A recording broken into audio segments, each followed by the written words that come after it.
Okay, we are going to have probably 2 more classes exclusively on Sun.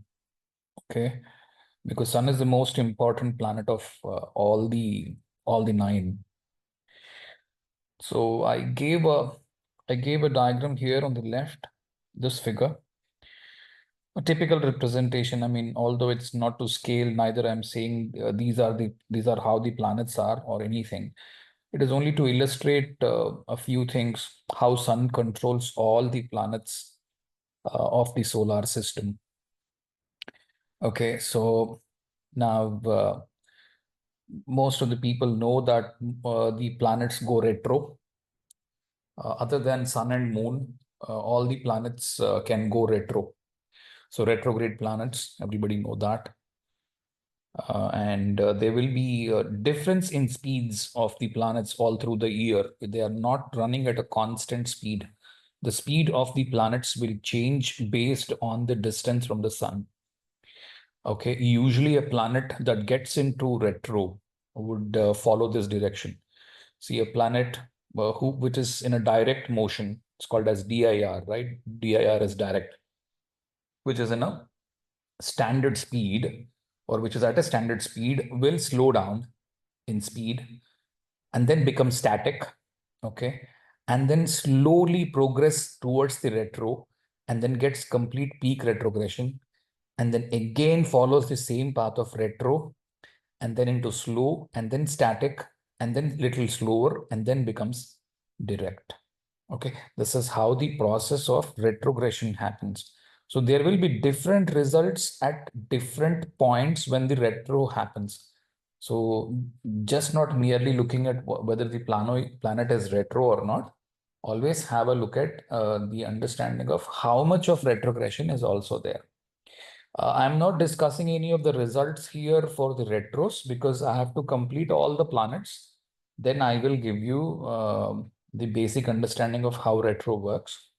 However, one thing is most people know that you know um look at this today's chart. I mean, I've just popped up this chart for today, wherein you can see that the Jupiter is retrograde and the Mars is retrograde. You can see the distance from the sun. Okay, planets Jupiter, Mars, and Saturn. These 3 planets become retrograde if they are at least 5 houses away from the sun. Okay, so if you were checking the chart of last month or maybe of November, you would see that Saturn was up. I've put the date as November 8 now. You can see that Saturn as well was retrograde because Saturn is at least 5 houses away from the sun. If you count from sun 1, 2, 3, 4, 5, Saturn is at least 5 houses away from the sun. So in somewhere in between where the number of degrees cross fifth house thing, that is when you have the retrogression start happening.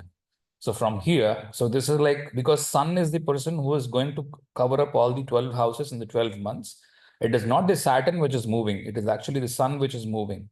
What does it mean is we are moving because sun represents the earth, right? So we are looking at it from a heliocentric thing in the solar system. Whereas in the astrology, we are looking at the geo system, wherein the earth is assumed as the center of the universe. Okay, so as the sun is moving now, if I take it as December, what happens is the sun moves one more house, so the Saturn's retrogression is over. Okay, that is how it is. So we see that Jupiter, Mars, Saturn, these planets will go retrograde when they are at least 5 houses away. So either way, if you count at least 5 houses reverse or 5 houses forward, whatever planet falls in that periphery of the, I mean, only these planets will actually go retrograde. Anyway, Rahu and Ketu are always retrograde. Saturn, Jupiter, and Mars will go retrograde when they are at least 5 houses away from the sun. So the idea is you can check the speeds of the planets by just right-clicking here. Use the right click of the mouse, and you can see the latitudes, speeds, and coordinates. If you select this, You have the longitudinal speed. Okay. So sun moves every degree, 1 degree in a day. It's more or less constant. It varies between 0.9 to 1.05. This is the usual speed of sun. It keeps varying a little bit, but do not bother much about the speed of the sun. So would be the moon. Moon, the more it is approaching the sun, it actually picks up speed. Towards the Paurnami or towards the full moon side, it actually is slower. I mean, if you honestly look at moon, you have the highest moonlight, or you would be able to see moon on the full moon days for a longer time. So it is assumed as if the moon is actually traveling slower because the moonlight is available for a longer time. Okay. During the waning stage, wherein the moon goes closer and closer to the sun, the moon, moon rise and moon setting will be very fast, so that it would appear as if the moon is actually traveling very fast. Okay. Next is the Mars. Mars right now is in retrograde. If you see yesterday's thing, or maybe let me just use December 7 here. Mars was almost, stationary yesterday. Okay, December 7, Mars was almost stationary because it's 0.008. Okay, the speed is too less. You can actually, try different dates and just see how these speeds are changing. It will actually help you a lot. Okay, as the planet will be in retrograde motion, you can see that there will be negative numbers here. If there is a minus here, it means it is retrograde. Mercury is retrograde, Jupiter is retrograde, Mars is retrograde, so is Rahu. Rahu is always retrograde. Okay. There are definite speeds established for each of the planet. When we talk about those planets, I'll give you those, or maybe once we complete some of the planets, someday we will talk about what are the specific speeds. Speeds are very easy. You have every year Jupiter travels one Rashi. Okay. So 30 degrees will be covered in 360 days. So how many degrees each day it will cover? Okay. It is a very simple math equation by the unitary method. Per degree, you have to see how many points, degrees it will cover in a day. Okay. Similarly, you have specific motions for Sun, Moon, Mars, Mercury, everything, of which Mars is the only thing which is little eccentric because the span is little high. However, you can still establish the number for it and see how fast is it going or how slow is it going. And all of these planets, Mars, Jupiter, Saturn, will have retrogression in a year, and they'll also have Atichara. That means very speed. They'll also pick up a huge speed in the year. Every year they pick up that. So retrogression of retrogression of Jupiter, Mars, and Saturn happens almost every year. Jupiter and Saturn, for sure, it will happen. Okay, because the distance between them, it'll obviously change because Sun will move every month, whereas Jupiter or Saturn will be stationary in that same Rasi, or not stationary, I mean to say, will be placed in that Rasi for that particular year. So definitely a point will come wherein the sun is at least 5 houses away. It happens. So you would have retrogression in a year for sure. And similarly, it will also have the stationary aspect of a couple of days, depending on if it's Saturn or Jupiter. So faster moving planets will have very less time for stationary being, and they pick up speed. Planets like Saturn or Jupiter may have a little more time for being in stationary. What does stationary mean? Anything that has almost zero speed, like the Mars right now at 008, it is almost like stationary thing. Okay, it means that it is either leaving the retrogression or getting into retrogression. That is what I said. So when it is getting into retrogression, it becomes stationary first, and then slowly goes backwards. Okay, when it is leaving retrogression, it will actually slow down first and then become stationary and then slowly pick up. If you're driving a car, you would, let us suppose you have to go in the reverse direction. What would you do? You would actually come to neutral. You completely slow it down. You come to a halt. Okay. Then you put the reverse gear, move little slowly, and then pick up speed. Similar thing. Okay. Same thing planets will do. And Atichara also happens due to various times. Saturn actually picks up Atichara just after coming out of the retrogression. Once it becomes, once it becomes Margi, once it becomes here after the retrogression is over, it slowly picks up and then comes till here and then picks up Atichara or the speed. Okay. So this, when we talk about Saturn, we'll go into deep, but everything is controlled by Saturn. My emphasis is of this classes, I'm trying to say that everything is emphasis on, sun, okay, not on Saturn, sorry. So any planet that is moving will have, the whole control is exercised by the sun. Okay, that is the objective of this class. So sun has the Mula Trikona in Leo. It exalts in the Aries. We've talked about this last week. Now we are talking about the friends for sun and the enemies for sun and also the neutrals for sun. For any planet to have enemies, neutrals, or friends, the rule is very simple. Just identify the Mula Trikona of the planet. Okay. So where is the Mula Trikona of sun? Sun's Mula Trikona is in the Leo. Okay. If you're looking at this chart, it is the 5th sign. So from there, always count the lordship of the planets which are ruling 3, 6, 10, 11, and 7. Okay. 3, 6, 10, 11 are Upachayas. This you should be knowing by now. If not, please learn what are quadrants and what are trines and what are Upachayas. These are very important houses. So 3, 6, 10, and 11 are Upachayas, and 7th house is the direct opposer of the Mula Trikona. So any planet that rules the 7th house from a Rashi is always his enemy's Rashi. Okay, that is how the whole zodiac is designed. Okay, never try to match opposite signs and say, look, these are enemies, so there is a problem. No, the design itself is like that. Okay.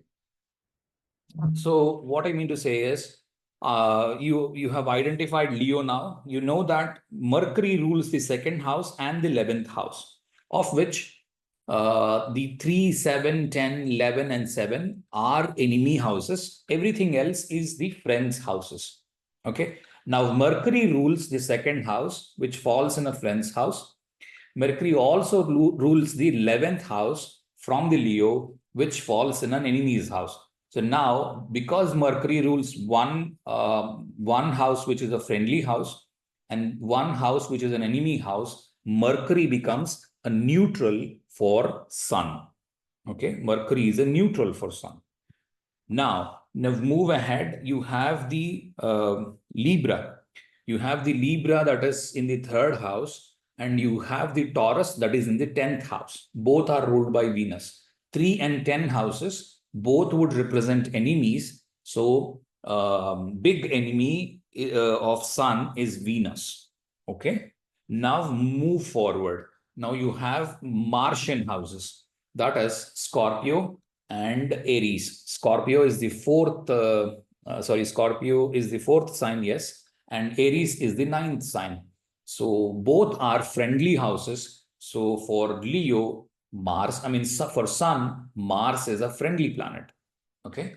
Similarly, go to the next house, that is Sagittarius and Pisces. Count from Leo, you will have 5 on the Sagittarius, 8 on the Pisces. Both are friendly houses to Sun. So both are friendly houses to Leo. So Jupiter becomes a very good friend of Sun. Okay. So Jupiter is a very good friend of Sun. Mars is a very good friend of Sun. Now look at the 6th and the 7th houses from the Leo. Both are ruled by Saturn. And as we have just understood, both the houses are enemy houses for that Mula Trikona. So Sun does not like Saturn. So after this, we have summarized it here and said, Sun does not like Venus and Saturn. Sun very well likes Moon, Mars, and Jupiter. Okay, because Moon rules the 12th house. Moon, from Leo, if you count 12 houses, you get to Cancer, which is ruled by Moon, and Sun is very happy about the Sun is very happy with the Moon because Moon rules one of the friendly houses from the Leo. Okay. Do not be confused with the 6, 8, 12 Rashis. Not necessarily that 8 and 12 Rashis are a bad houses. Even this, for that matter, of the 12 houses, none of the houses are bad. All houses have equal significations for good. All houses have equal significations for giving bad results. Do not think only 6, 8, 12 will give bad results. 1, 2, 3, 5, 4, they all will give you only good results. This is very raw way of understanding things. That is not allowed if you want to be an expert on how you have to decipher results. They don't come like that. If you want to do very good predictions, then you have to first of all say to yourself that all the 12 houses have good significations. All the 12 houses will have equal bad significations. Let this be clear. Okay. Okay. Now you have planetary war is another thing. Most of the people, I mean, some people would say there is no planetary war thing. Even if there is a planetary war, don't consider it. However, I am considering it with a few exceptions. Okay. The exceptions, I'll tell you what a planetary war is. Let's suppose okay, before we go to planetary war, let me talk about the Astangatva or the combustion or set planets. Let's suppose you look at this planet 1, okay, in the diagram, in the figure. Assume this to be Earth, okay? This is where we are living on. Now, because if you're trying to view these planets 4 and 5, okay, they are behind the sun now. We cannot get to see these planets because they are behind the sun. Okay, if we try to observe standing on 1, assuming it to be Earth, and try to observe these planets 4 and 5, we cannot see them because sun is in between. Okay, such planets are called as Asta or combust or Astangatva. Okay, this is what is the correct word for it. Usually we have to call it as set. I mean, the planet has set is what we should say. Okay. So what does the set planets will do? The set planets are in the control of sun. Okay, because sun is going to pass light onto all the planets. And what these planets will do, let us suppose planet number 2 receives light from the sun.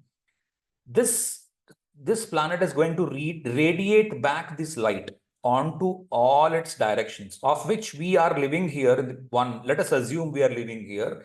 We can get to see the light emitted by this 2 as well, because sun rays come from here to here and we are living here. We can see it happily from here because there is no obstruction. You can see these rays here. So sun gives the rays to them, the light to them. The planets are going to reflect that light back to us. It means that sun empowers these planets to give results which are not Asta.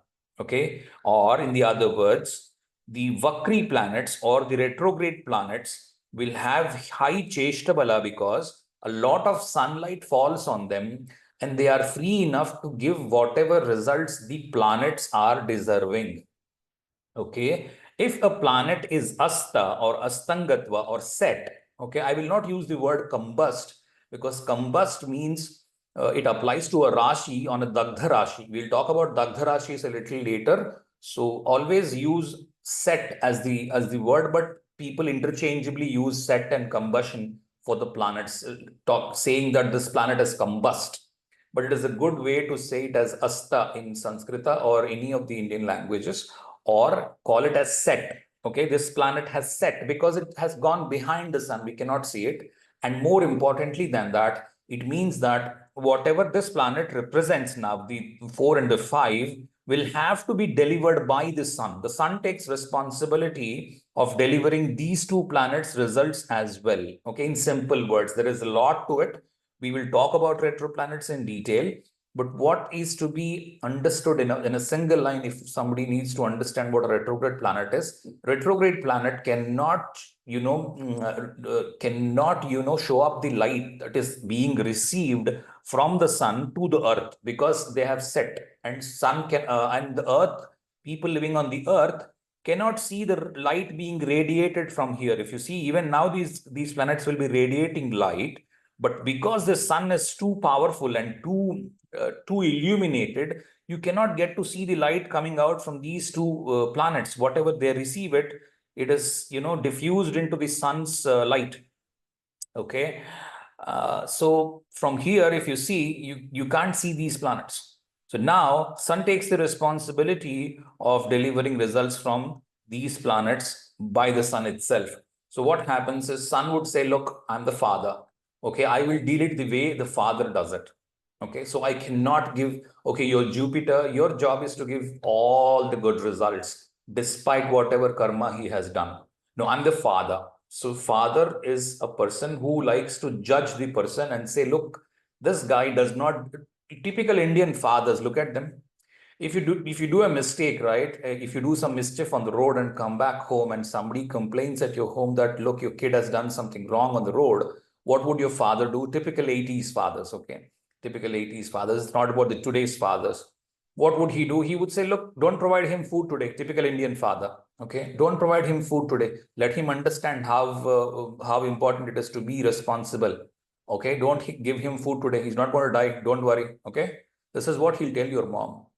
What you would be doing, you would go back from the back door and request your mom and say, look, I'm hungry. I need food. Okay. But if the mom is along with the father always now, assuming these are to be moms and this to be a father, what would mom is helpless now because mom cannot help you. Father is alongside her. Okay. So if the father feels that, look, my son is deserving this, he will actually give you more result. Am I right? Let's suppose you have done a very good job and you stood first in your class. What would your father do? He would get you a bike.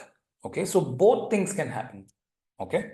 So do not be of the opinion that if a planet is Asta, it is not going to give you good results. This is a very wrong way of judging things. Please don't do that. Okay. And how do you get to know whether it is going to give you the right phalita or not, right result or not, or the happy result or not, will depend on 100 things. We will come to them slowly. But by and large, this is the concept. So now if the planet is very far from the sun and it is very easily visible to the earth, okay, like the planet example of 2, sun can radiate all the heat to him and this planet can radiate back. The planet number 2 can radiate back all the heat and light onto the earth. Okay, it is neatly visible from the earth. It means that sun is throwing up a lot of light onto him, means it is Vakri or it is retrograde. Now the planet is happy to give out the result whatever this wants to give you. Okay, these are the two things which one has to understand. However, good and bad results can come from both the locations. Do not think Vakri planets are going to give you bad results. Hasta planets are going to give you good results, and neither nor the converse is true. Okay, it always depends on the lagna. So you have to apply lagna first and then see how is it wholly operating, and then also use the D9 chart to have the proper fruits deciphered at the end. Okay, there is no standard rule or a single line answer. Am I going to get good results from a Vakri planet or am I going to get a good result from a Combust planet? There is no a single line answer is not there. Okay, you have to do all your homework and then tell. All right, planetary war. Now see, each planets, as we have understood just now, each planets receive light from the sun and they will radiate it back onto Earth. Okay, so and all the directions. Now, if the planet, let's look at the planet 4 and 5, they are in a straight line. And if you try to draw a line from sun to these planets, the line will pass through 4 and 5. Now, if there is a light being transferred from the sun, like a torch, what happens now? The shadow of this planet 4 will fall on 5 because there is this obstruction of 4 against this 5, right? If you try to put a torch over it, it is very evident that 5 will not receive all the light. Okay. Now what you will understand that planet number 4 and planet number 5 are fighting for light. Okay. Because there is not enough sunlight falling on the 5. 5 is going to be in a war with the 4. Okay. This is what I'm trying to say. That is called as planetary war. They are on the same longitude because longitudes are like this. So they are on the same longitude, and sun has to give the light onto 4, and this light has to be shared with 5 as well. And this light is not enough for 2 planets.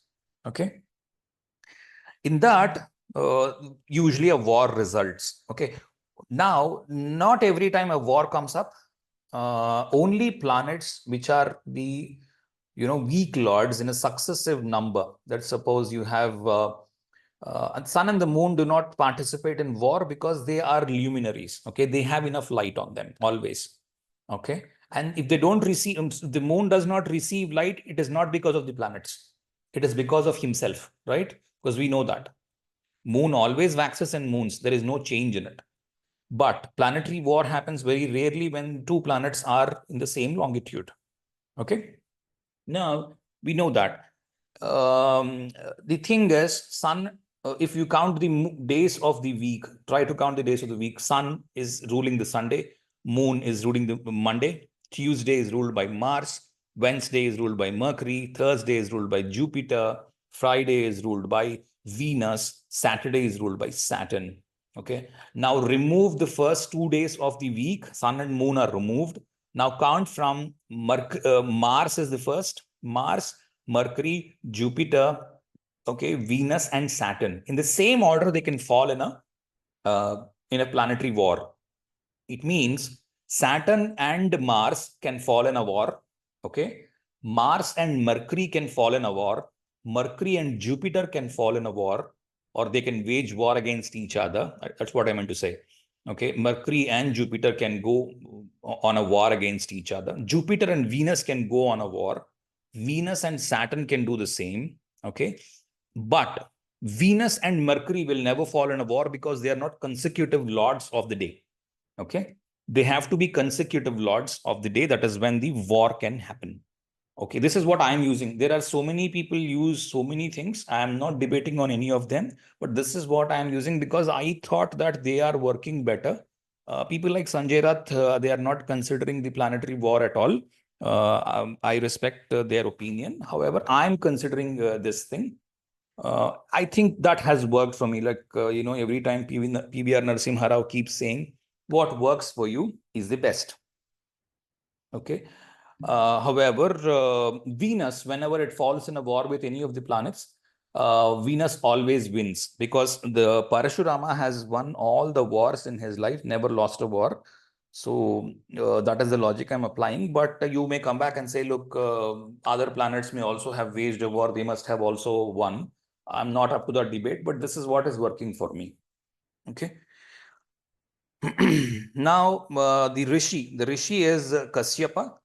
Okay. The Gotra is also Kashyapa. Kasyapasa we call it in the south, or Kashyap in the north. Whatever name you want to give it, or the pronunciation you want to give it, it's all fine. Kasyapasa is also right. Kasyapa is also right. Kashyap is also right. Okay. The day of the birth is Prabhava Nama Samvatsara. That means there are 60 names for the Samvatsaras given. The years were called by different names. First year's name is called as Prabhava. Okay. Of the Prabhava on the Magha Sukla Saptami. Okay. That is the day of birth of sun. Okay. If you open this, we call this Ratha Saptami. Okay. Ratha Saptami. On this day is the sun is born. He is born on the star Ashwini. He rules the land that falls in Kalinga on the east and Saurashtra on the west. And he is a Purna Avatara. Okay. What does a Purna Avatara means? He is able to deliver results on his own self. Okay. So Sun, Moon, Mars, and Rahu, when they are involved in the yogas, you are going to get the full result of the yoga. Okay. If a full result of a yoga has to come, these planets have to be involved in the yoga. Okay. We will talk about yogas at the very last stage. Okay. Trishtup Chandas. Chandaha means something which is a meter. Okay. We say Gayatri, right? Gayatri is a meter. Okay. There are a number of letters available in the meter or the sloka, of which Trishtup will mean 11 aksharas or 11 letters should be there in the mantra in each line, and there should be 4 lines. So overall 44 letters should be available in that particular chandas. Where this will be useful is if you're trying to make mantras for yourself, you can also make or write mantras and prescribe them for people. Wherein the Trishtup Chanda, if it is followed, then you have remedies for sun as a mantra. If you're knowledgeable enough, you can make mantras yourself and prescribe it for people. However, there are a lot of rules to make them, not just the chandas, because there is enough that you have to follow on the other side as well. Okay, which is not relevant right now, but we will talk about the remedies as well. Maybe in some time, few classes later, we will start talking about remedies as well, how to give remedies, etc. Okay, but for those remedies to be given, you need to know all the significations of all the planets and all the houses, what are all the each houses are signifying and what are all each rasis are signifying. All of them we need to know. Okay, just we have learnt about the friends and the enemies and the neutrals of sun. However, each planet, okay, each planet will have some or the other likes from the sun and some or the other dislikes of the sun. Each planet will have this. So I have listed down all the planets here and said, okay, wherein, there are a few things which sun likes about moon, and there are a few things the sun dislikes about the moon. Similarly, it is there for Mars, it is there for Mercury, it is there for Jupiter. So sun likes a few things about Mars, sun dislikes a few things about Mars. Similarly, sun likes a few things in Saturn as well. Okay, what is interesting here is, even in case of Saturn, although Saturn is a very dire enemy of Sun, Sun would still like a few characteristics of Saturn, okay? And a few things are disliked by Sun. This is common for all the planets. Why I am trying to emphasize on this is, what a lot of people are thinking is, if a planet is a friendly planet to the other planet, like we have described it here, friends are like, so the Sun's friends are Moon, Mars, and Jupiter. So whatever these planets would say, sun is going to, oblige and do. No, it is not like that. There are a few things which sun is very happy about in each planet. This is common for all the planets. Okay. So there will be a few things which moon will like in each of the planet. And there will be a lot of things which moon may not like in each planet. We will talk about each planet separately. Today we are dealing with sun, and we will understand what are all those each things, and whatever came to mind, I kept on writing all here. I think the list can be exhaustive. It can be even bigger, but whatever came up to my mind, I went on writing, and these are some of those here. Okay. Now, sun likes, what are those things that sun likes in the moon? In the moon, sun likes the royalty, because sun is also a royal planet, whereas moon as well is a royal planet, because sun is the king and moon is the queen, right? So moon is the mind, right? What would the moon prefer? Moon would always prefer royalty. He would want to sleep on, nice bed. He would want to have a big bedroom, nice swimming pool, nothing to work. A very happy life is what moon and the mind wants. It is very common for every human being, right? Liking for money and comforts. Sun would like comforts. Sun would want to be in royal palaces. Okay, he would want to be in a place where he has enough money, because the kingdom, if he is the king would obviously be the richest man in the whole thing. If it is a monarchy, right? If it's a democratic place, the prime minister may not be the richest person on papers, at least. Okay. Now, the moon is a Satvika planet, which is, soft in nature. So same as sun is also soft by nature. However, it is a little bit of a Rajasika, wherein we've talked about this in the previous lecture. If anybody has any, problem to understand how sun is a little Rajasika and mostly Satvika, please go back to the previous lecture. You will have enough points there as well. Now, sun gives light, so is moon. Because if you stand on Earth, you would definitely say that you would receive moonlight. It is not very sure if you can see the light from the Venus or Jupiter or any other planet, but for sure you would think that, I mean, if you're not told by anyone that sun supplies light to moon and which is reflected by the moon, you would think that moon is actually giving light by itself. Okay, so much of light comes onto the Earth. So moon also gives light, sun also gives light. Okay. Both would like to be present in light. Okay. Moon likes lighting also. And the fifth house is the fifth point is the ice. So moon and sun are both karakas of ice. Moon and sun are karaka for circular objects. Moon likes to forgive people, so does sun. But sun gives a warning, stern warning is delivered first, like the father, like, usual typical Indian fathers in the 80s, they would actually warn the child to be on the right track. Otherwise, look, I'm going to cut your pocket money off. I'm not going to give you this. They will constantly keep their children on the toes so that they fall in the right track. Same is with the sun. However, moon does not even warn the children. Typical Indian 80s mothers, wherein, she tries to protect her children from the dad. Okay. But a lot forgiving. Now, what sun dislikes in the moon is very indisciplined. Okay. It is very human to have, it is very human to have lethargy. Okay. And is indiscipline is built in the human nature. Okay. Nobody would like to wake up in the morning and go to work. Okay. That is a very common thing. It is very useful for the world as well, because out of lethargy or out of the interest to find shortcuts, people have actually scientifically advanced. If the people always thought, let me do hard work, none of these scientific inventions were possible. Okay, so do not think indiscipline or not willing to be on time, lethargy is a bad thing. They can still be good things sometimes, because if you're lethargic, you will try to find a solution to actually shortcut the time and maybe invent something. So lethargy could be a matter of some of the inventions. Okay, so have always an open mind. I mean, do not think. See, how many people would like army fathers? No one would like. Okay, so army fathers are very disciplined usually. Okay, very disciplined. They will wake up at the right time and also ensure that their kids are always waking up at the right time and do such things. But moon is not like that. Okay, there is no work today. Why should I wake up? Okay, even if there is work, let me wake up a half an hour late. I would still cover it up. That is how moon is, because moon is the mind, right? And sun is the Atma has work, because Atma has come down to the earth to complete a few of the karmas of the soul. It wants to do it. However, mind comes in between and says, look, be a little lethargic. Okay, there's nothing wrong in being a little late. What is going to go anyway? It's your office anyway. They're going to come at 9 o'clock. Why should you be rushing to the office at 8:30? You as will go at 9 or 9:15. What's wrong? Okay, this is what the moon keeps doing, and there is nothing wrong in it. That is his way of working. And believe me, you need all the 9 planets.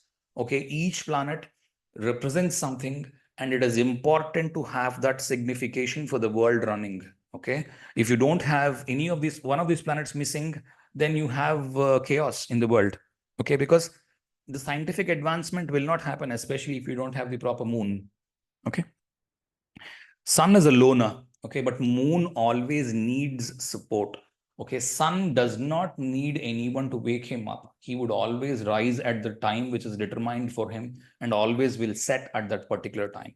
Moon is not like that. Moon may not show up a few days during the Amavasya time when the new moon is there. He will not show up at all because there's no light. Okay, and let's suppose moon is the mind, right? If you have in the mind, if you have a friend, if you're at college and if you have a friend, when you're very thick friends, what would you do? You would actually wake each other up, go for a combined study. Usually, typically in India, I'm not very sure about how it works in the US, but typically in the India, what we used to do in our college or school times is we used to sleep at the same place, and then wake up because this guy is waking up. I have a companion alongside me, so let both of us wake up at early in the morning, study for some time, prepare for the exams, and go. Because moon needs companion, because that is manas, right? So moon always needs a person alongside him so that he feels happy or he feels protected, or at least there is no boredom, because moon is something which will feel a lot of boredom. Okay, emotional. Sun has no emotions. He's a very practical person because the father does not deal things with emotions.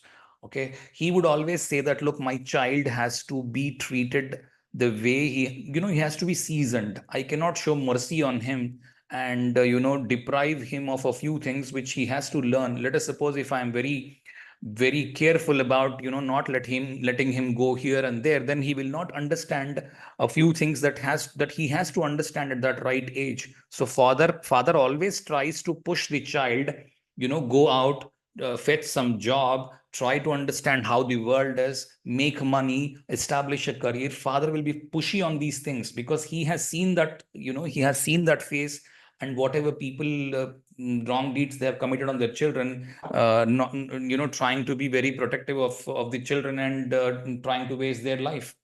Okay. Sun becomes uncomfortable with the fourth house matters, or the north side. Moon is very happy here. Fourth house, you have when you are at home, right? What would you do? You would be lethargic. You would sleep on your couch. You're not dressed very well. You are not appearing to be a guy who is working at a big office. You are in your casuals. You're not very serious about anything. That is how the fourth house is, because it's your home. Nobody's going to come and see how you are at your home. But if you have to dress up and go for work, you are very, very neat, clean, trim. Everything happens there, which sun actually prefers. Okay.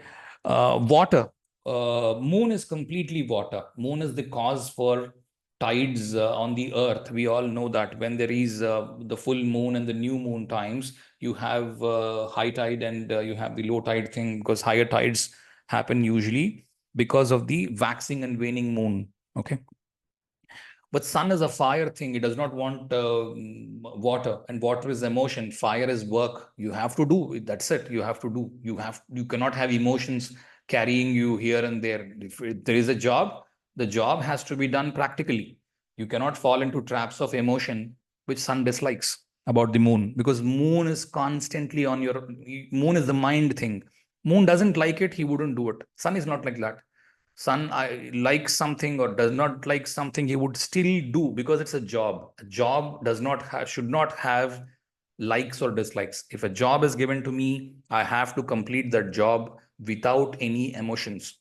Okay. The job demands something, let me do it.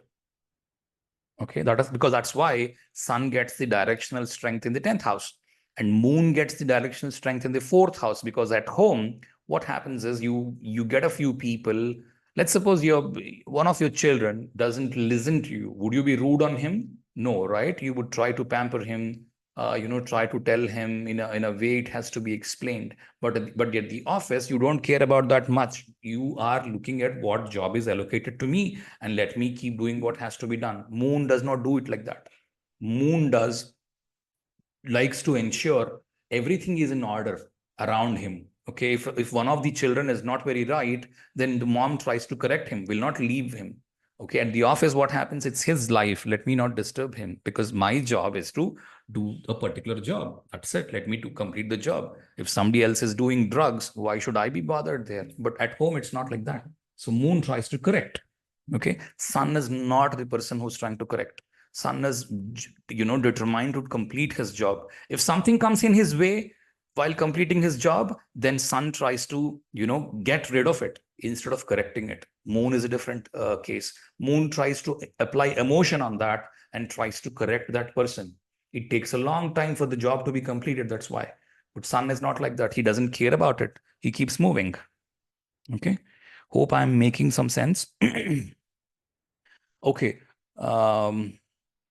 Then in the 4th house, usually role swap of mother and father may happen. So that is why usually sun in the 4th house is not very comfortable. However, please don't take them, as they are just written here, fights or swap of roles of mother and father, just in case of the 4th house thing, which I'm talking about.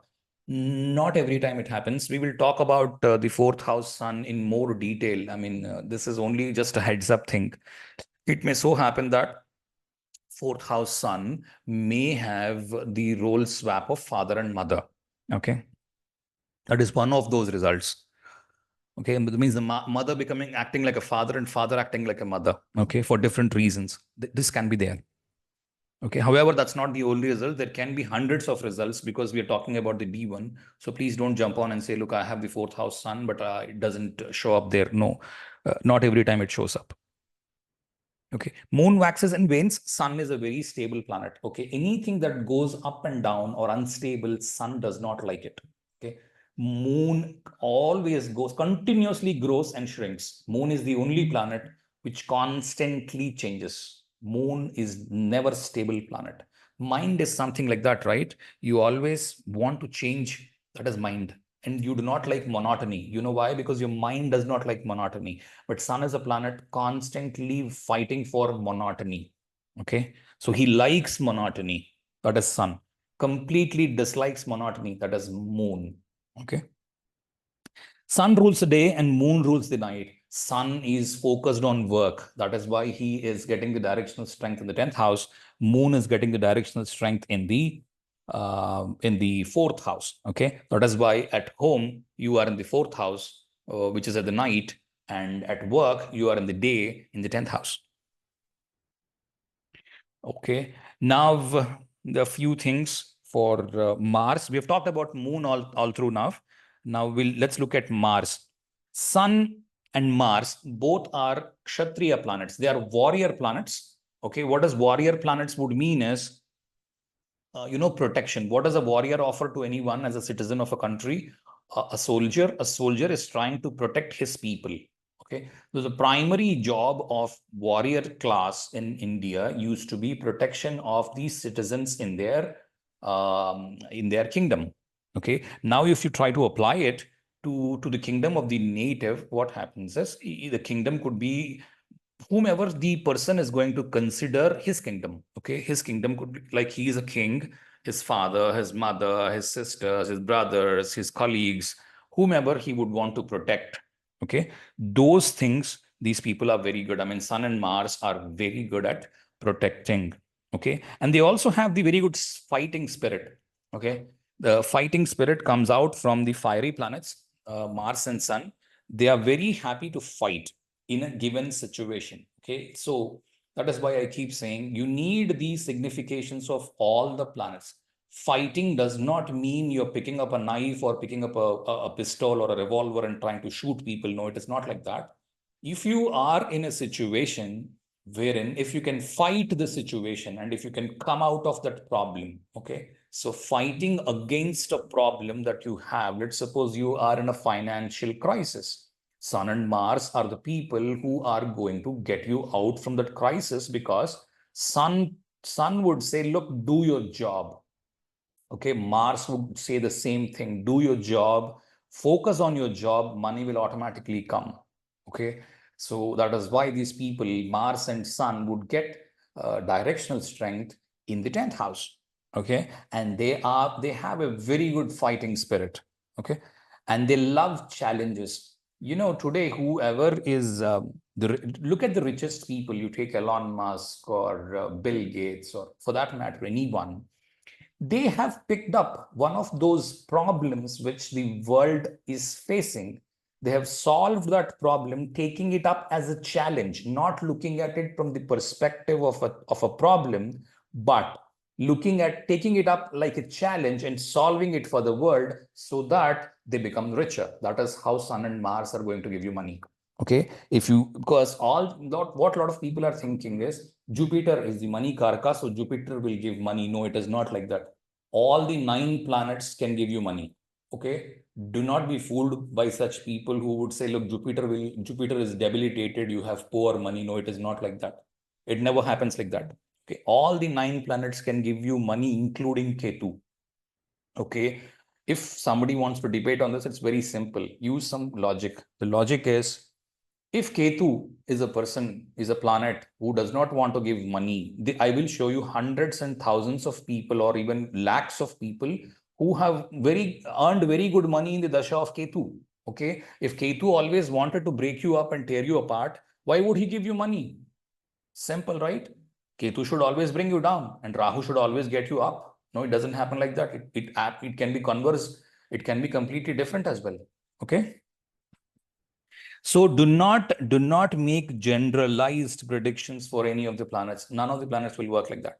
So if Mars and Sun have to give you money, you need to put on a lot of hard work, pick up a problem in the world, change it to the tune of solving it, and then demand money from the people, and people will be happy to give you. Look at Elon Musk. He's trying to solve problems. I mean, if somebody is against Elon Musk, it's fine. Okay. I'm not trying to say that Elon Musk is a hero or anything. What I'm trying to portray is he has gained the perceived value of people from the people. Look, I can solve your problem. And he has built that confidence in the people that, look, you give me the problems to me, I'll solve it. That is what the Sun and the Mars will do. Okay. Initiatives, because these people are, Sun and Mars are very good at picking up initiatives. Nobody needs to stimulate them. They are self-stimulators. Usually, maybe Mars may need sometimes a little stimulation in certain conditions. However, Sun would not need any stimulation. So if Sun or Mars falls in the third house, they pick up, inspiration from themselves. They take initiatives. Nobody needs to push them. They'll be happy to, initiate a job, do the job, and offer it to people and gain money from it. Okay. So Karakatwas, so the third house and the sixth house. Sixth house is the service. Okay. If there is a big flood, right? If there's a recent flood in the Kerala. Okay. So the first people to come up is the soldiers. They'll come, stand there, rescue all the people. So look at Mars. Mars is the soldier. Okay. And look at a monarchy. Let's suppose a tiger attacks, the people in that kingdom. It would be the king who would, stand up and say, look, I will come and rescue your people. All your people will be rescued by the king himself from the tiger. Okay. So they are very good at offering service to the people. Sixth house. Okay. By taking an initiative, offering a service, these people are going to make money. Okay. Fiery nature, bilus, gold is the Karakatwa. They will happily work on the 10th house. Both Mars and Sun start and sustain fire. They are required for fire accidents. Or it can also mean that they are required for cooking. Okay, you can also use heat for cooking. If you need to set up something of the cooking sort of a thing, then you need Mars and Sun to be good. Again, I will tell you, Mars and Sun to be good does not mean that if the Sun is in the debilitation, it's bad. No, it's not like that. Always use the Lagna. Okay. If the Sun is in directional strength, if the Mars is in directional strength, it means that one of the planets of the fire is very good. So you have a very good hunger to do a few things. However, if the directional strength is there, we'll talk about in more detail during the next classes. Just merely having Sun in the directional strength will not do always good. Sometimes you need a good Sun. What does a good Sun would mean? We will talk about all that. Just hold your horses right now.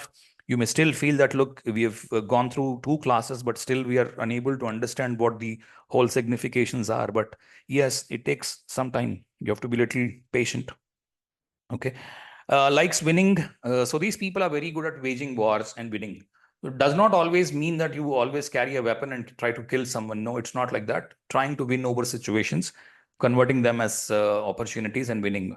Okay, this is what Sun and Mars can do. Mars is a tamasic. So the person can be very angry, but Sun is angry for a reason. And once the reason is over, like he would bless the children, the father is going to bless the children. Same way Sun becomes Sattvic from the Rajasic. Okay, but Mars is usually tamasic. So when you have vengeance and you store a lot of filth in your brain, look, let me take a revenge on the other person and all that stuff. It is actually because of the Mars. Okay, very very active, overactive Mars can store a lot of vengeance for the other person.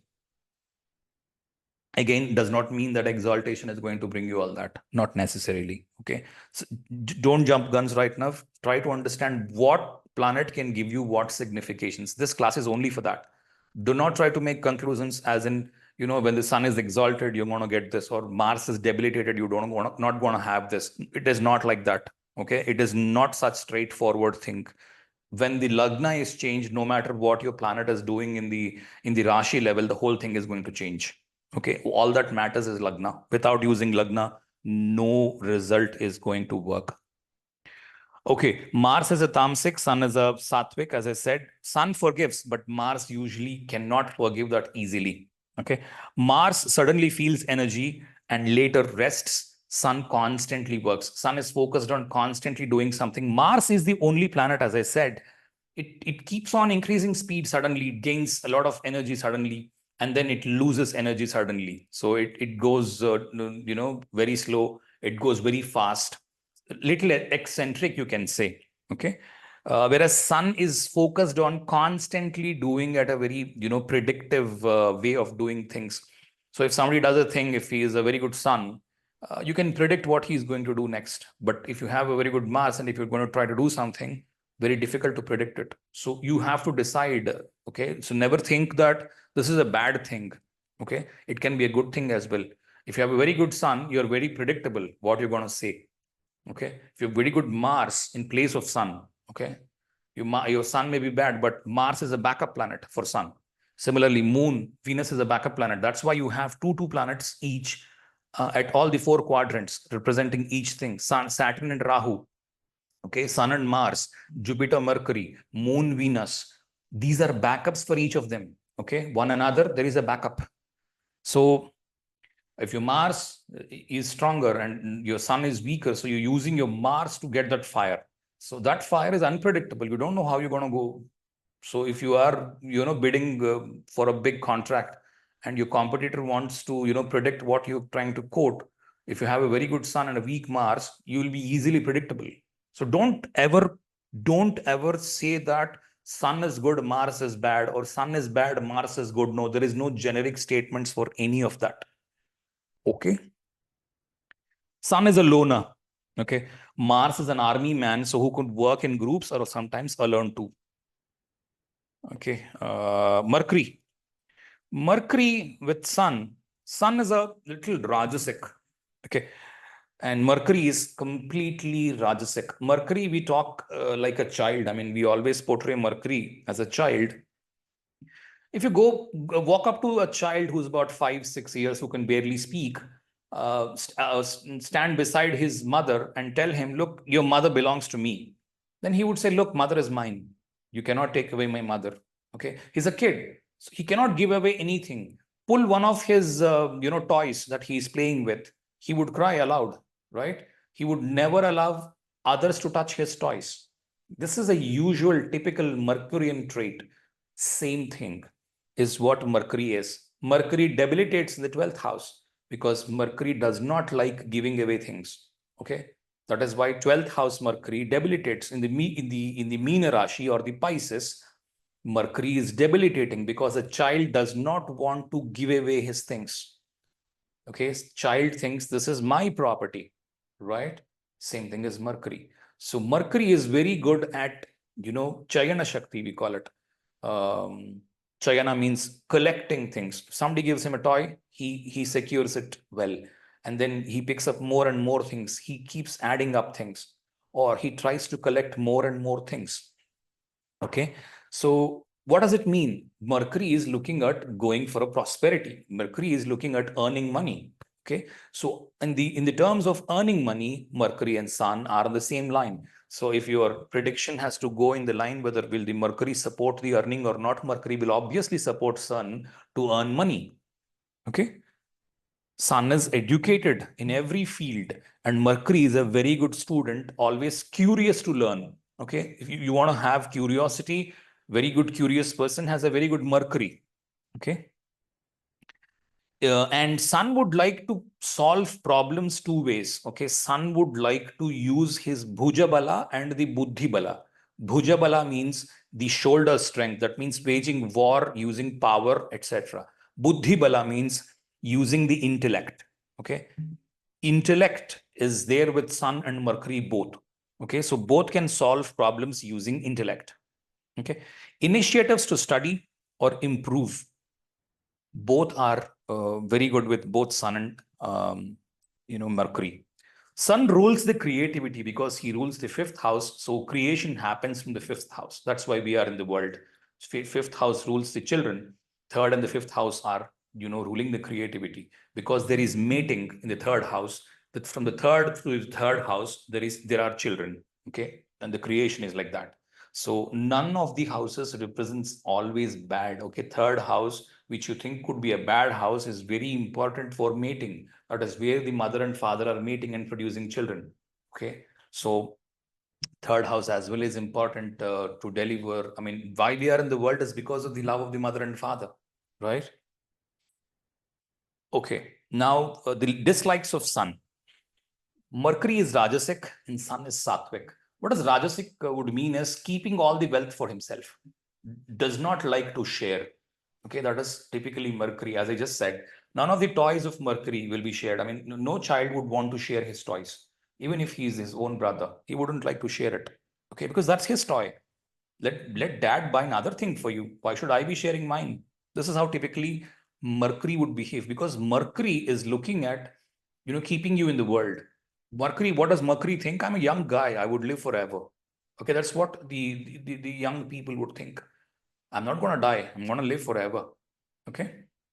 There is nothing wrong in it. Okay. Do not think Mercury is a bad planet. Okay. I keep on telling you this because certain times you have to retain a few things. For that, Mercury is useful.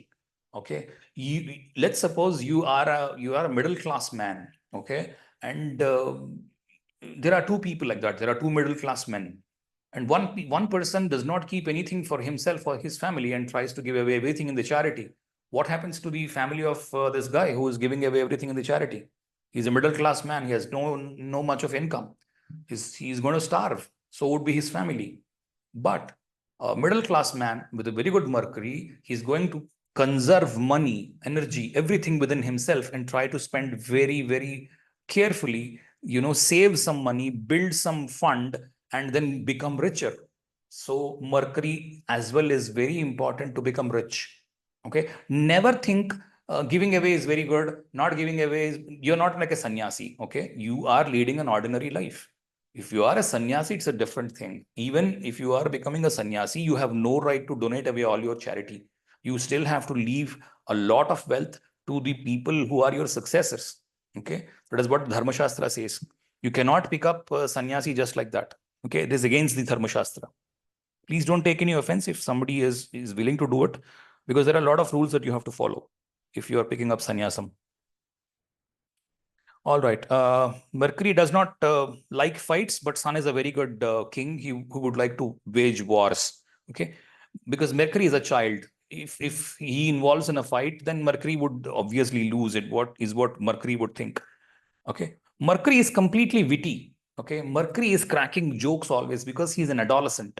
Okay. He would be cracking jokes on simple things. Okay. There could be dark humor as well. But Sun is a very strict man. He's a father. He wouldn't want to crack jokes in front of anyone in the family, okay, because he would want to look serious. Okay. Maybe at the office, with the influence of Mercury, people can crack jokes, but who has a very good sun, it is very difficult for him to actually cheer up too much. Okay. Very good sun can make you a very serious person. Okay. So there is always a downside and a positive side for both of them. Nobody would like a Hitler. Okay. Sun is the Karka of children. Mercury is a neuter. Okay, Sun has his own good things again. Okay, I'm not trying to portray Sun as a bad guy. Sun is always a very good person. You need a very good Sun to actually get out of your problems. If you have problems, you have to fight the problems, and then only you can change or bring in a change for the problem, or you can make a solution to the problem. Okay, merely taking astrological consultations cannot help because you're not fighting against it. Okay. Sun is the Karaka of children and Mercury is a neuter. Because nowhere child can produce a child again. Okay, Sun likes a few things in Jupiter. Sun also dislikes a lot of things in Jupiter. Okay, Sun and Jupiter are actually, most of the traits of Jupiter are not liked by Sun. Okay, this will surprise a lot of people.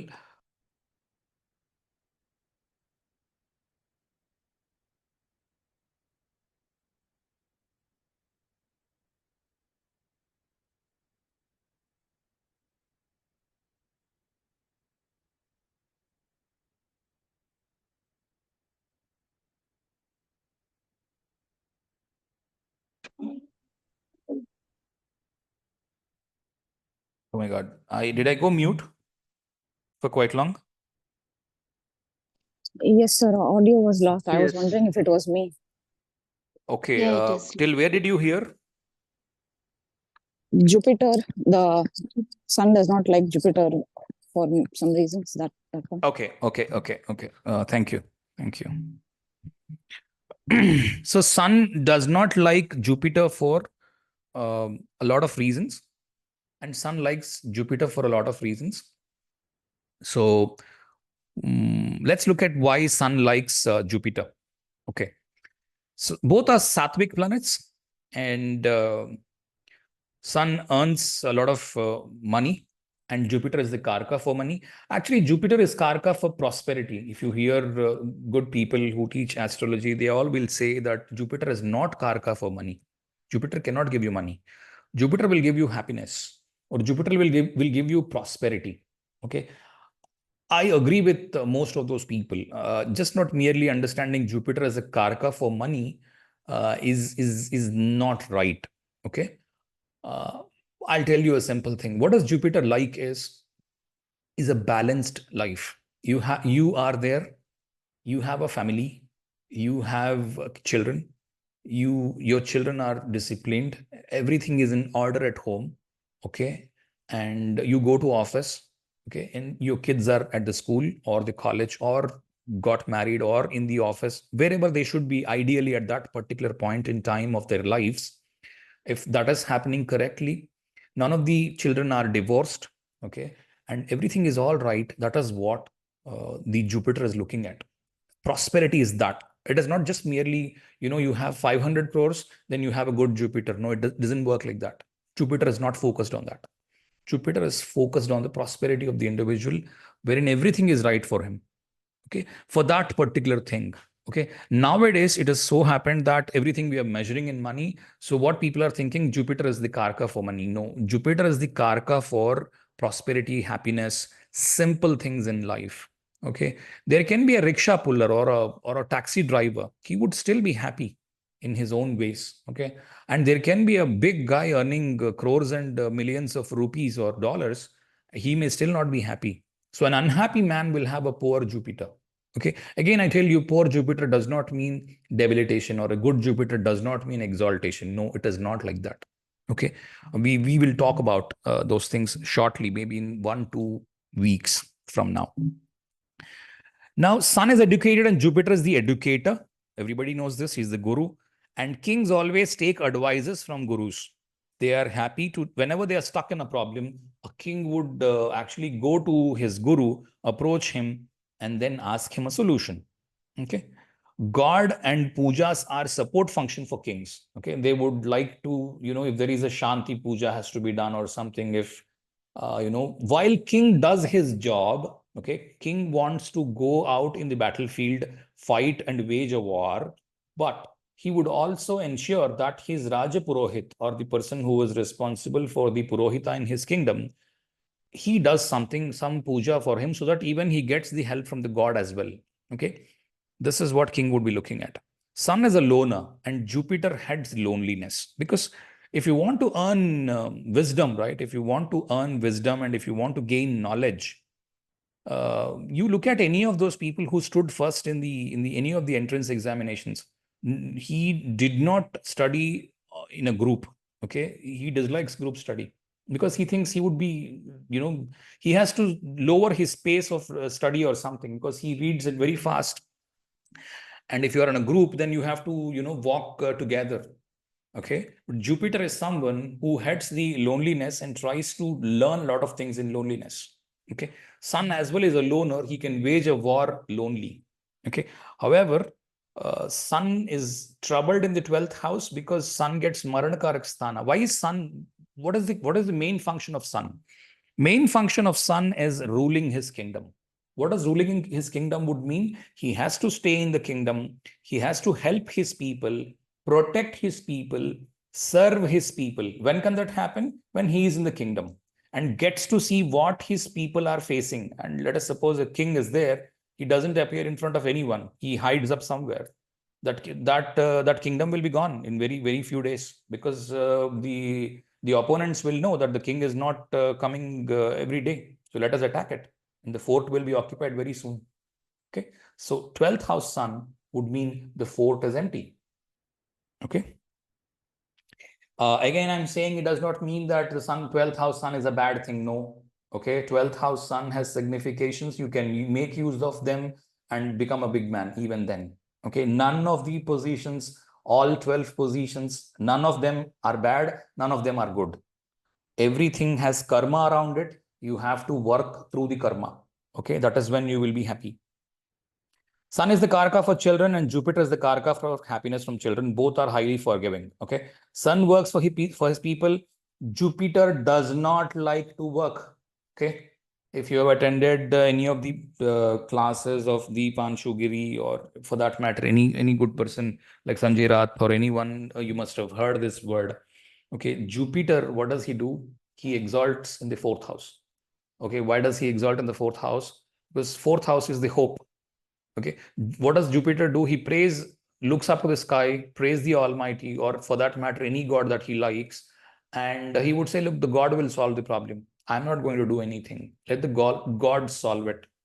Okay. This is what typically Jupiter does. That is why he debilitates in the 10th house. Okay. Because he does not like to do any karma. He only prays up and says, look, let the God decide what has to be done. If my karma of the past life is so, let me face it. I will not do anything to correct it in this life. Okay. This is what typically Jupiter does. That is why Jupiter is debilitated in the 10th house. Okay. Jupiter likes smart work, talking, because Jupiter is the Vachaspati. He would talk, advise, tell the king, look, this is how a war has to be waged. Keep these many soldiers at this side, those many soldiers at that side, attack from here, do all this, and all that planning Jupiter can do. But Jupiter dislikes waging wars. He loves peace. That's why in the fourth house of the natural zodiac, he is getting exalted, because fourth house of the natural zodiac is peace. Okay. And also the ninth house of the natural zodiac, Sagittarius, the symbol is Dhanush. That is the archer's symbol, who holds the Dhanush. So it means Jupiter also rules war. Okay, if war has to happen, somebody has to teach you archery, or somebody has to teach you how to shoot a gun, or somebody has to teach you how to use a weapon, or somebody has to teach you how to wage a war. That is all done by a guru. Okay, so guru is the cause of the war. Guru is the cause of happiness. Okay, or guru is cause of the peace. Okay. Sun is completely emotionless, and Jupiter is extremely emotional person. Okay. He exalts in a watery sign and he owns one of the watery signs. Only one sign he owns, that is fire sign. Okay. And the other two signs which he likes is water.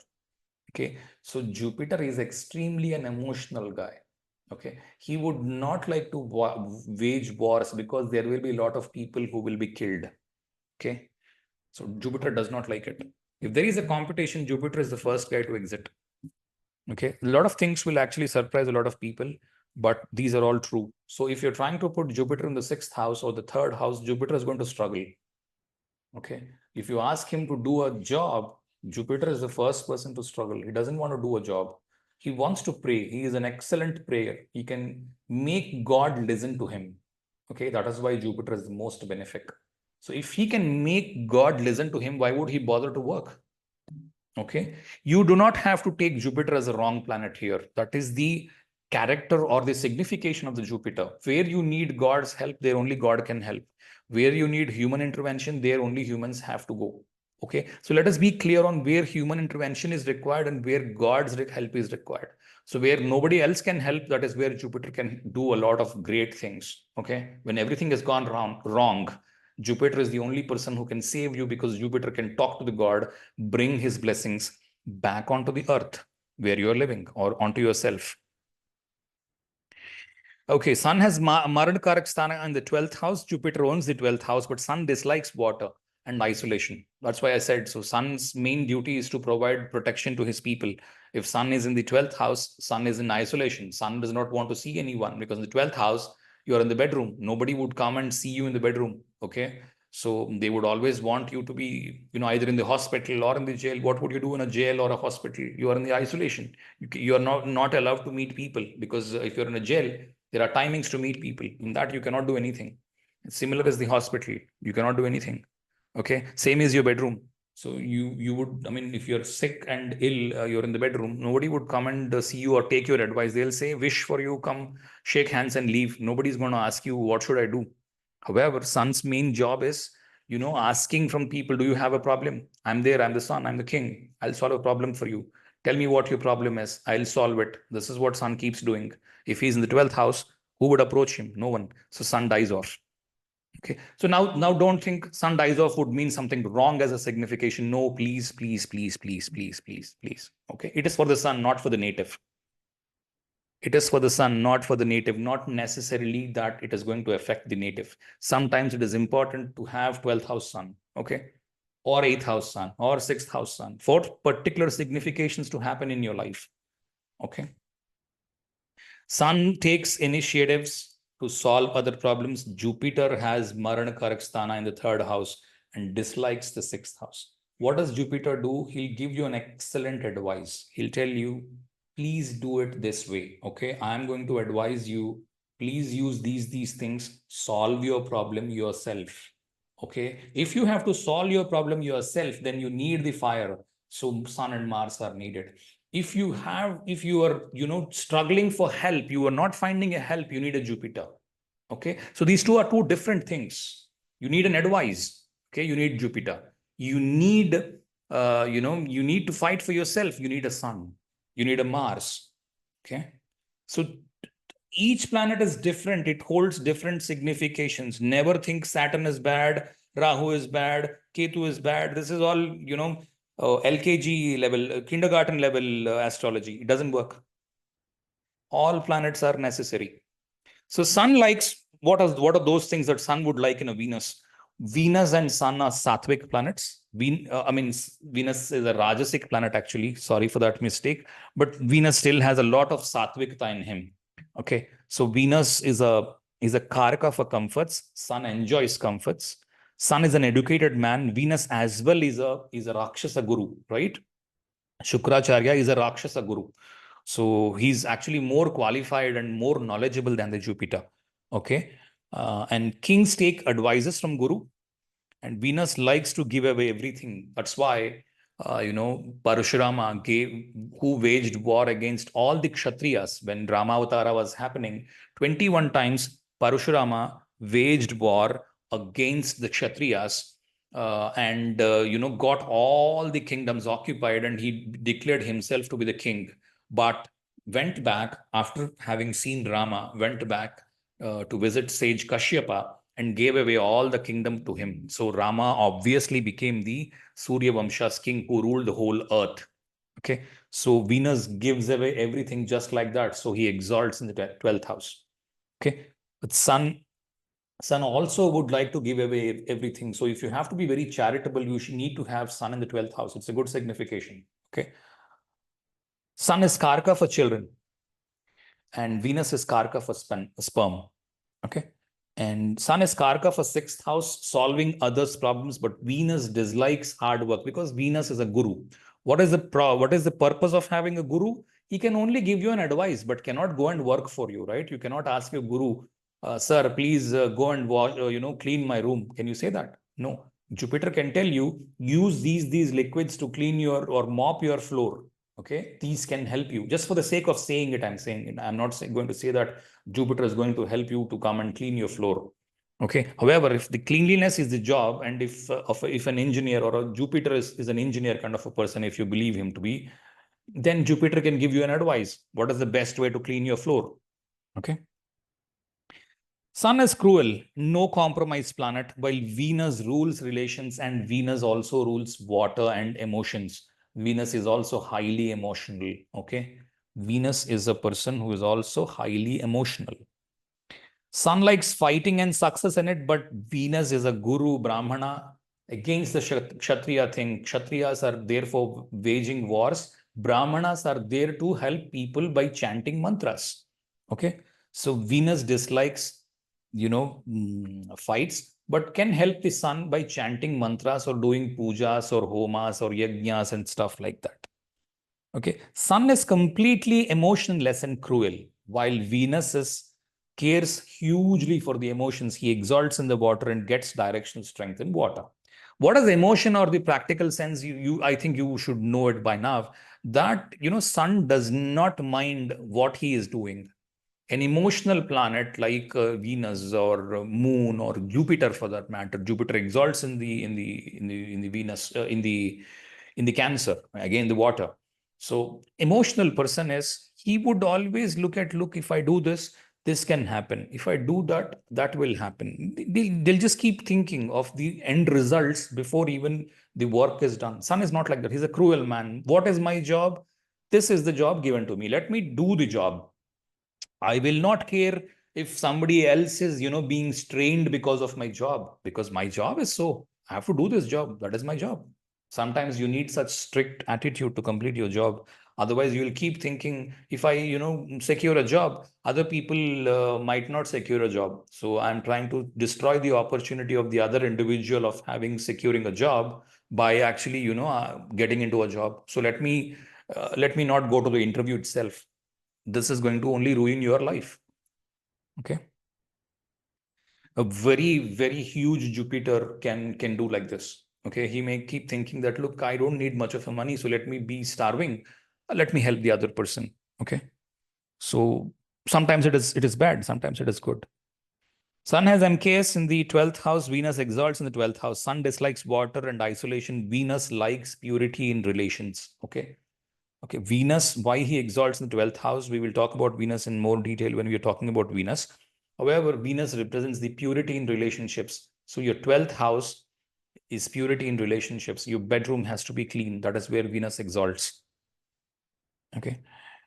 And Sun is focused on work and Saturn rules hard work. So despite the fact that Sun and Saturn are dire enemies, a few things of Saturn are also liked by Sun. Okay. So do not think that whatever Sun is proposing, Saturn is opposing, and whatever Saturn is proposing, Sun is opposing. No. Okay. Sometimes both have the same agenda. Okay. Which is on the work, on the hard work. Sun is very hardworking man. Sun is a very timely, disciplined man. And Sun doesn't be afraid to do a lot of hard work. He does it. And Saturn is the Karaka for hard work. Okay. So combinations of Sun and Saturn could mean, again, you have to look at the Lagna for sure. Without using Lagna, you cannot for sure say the results. But Sun Saturn would mean putting up a lot of hard work to be successful. Okay. You need to put a lot of hard work. Sun rules time, Kala, and Saturn also rules it because Saturn is also Kala. Okay. And Sun rules hair and bones. Saturn also rules them. And Sun likes maturity. Saturn is a matured man. Sun follows hierarchy. Okay. These are the dislikes of Sun. Sun follows a hierarchy. Okay. Why basically Sun and Saturn dislike each other is because Saturn is a man who would want everything to everyone. Okay. That is like the democracy and the monarchy thing, right? So everybody is equally capable is what Saturn thinks. Okay. Everybody is not equally capable is what Sun thinks. Okay. Some people are deserving, they get this. Some people are undeserving, so they don't get that. Okay. So not everything is available for everybody. This is what Sun's philosophy is. Saturn thinks there has to be an equal opportunity for people to work through and go up the ladder. Okay. Now you may be thinking that equal opportunity is a good thing. I don't deny it. In certain circumstances, yes. Let us suppose you have to make a decision. If there is a kingdom and this decision has to be made. If it's a kingdom ruled by a monarchy, the decision will be made in a split second and tomorrow it will be implemented. And a decision has to be done and you are living in a democracy. Okay, for even there are two parties. Okay, you take any democracy. Okay, I'm not saying that India is a bad way of doing democracy. Wherever you have democracy, just look at it. You have two parties mainly. Whatever this ruling party is proposing, the opposition party is going to oppose it. It could be such a situation wherein you can take the good example of GST. GST was proposed by Congress, BJP opposed it.